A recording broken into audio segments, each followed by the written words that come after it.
मिलली बाइक ताई, सुर मिलली बाइक ताई। कतरा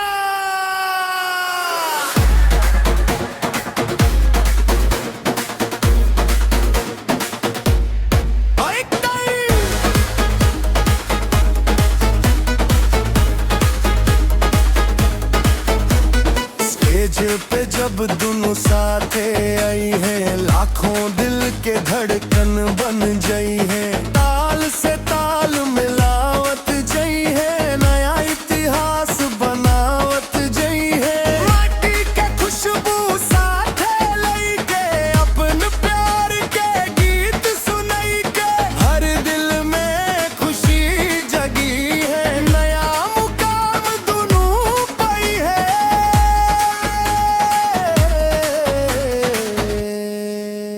ना भोजपुरी ना मगही अलगाई, संगीते में बसल एक ताई। दिल से दिल के रिश्ता जुड़ल, प्यार के गंगा बही आई। फाइनल मुखड़ा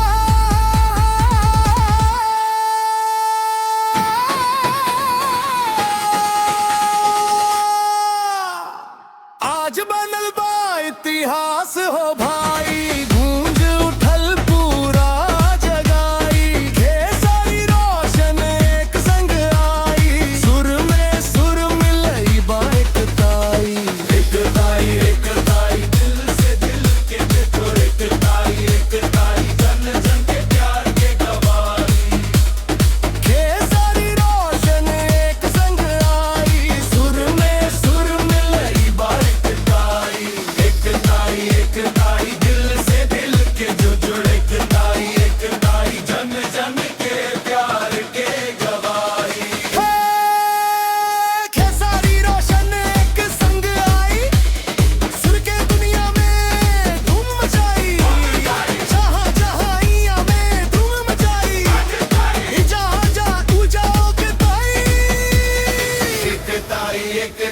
दिल से दिल के जुड़ एक ताई, जन जन के प्यार के गवाह।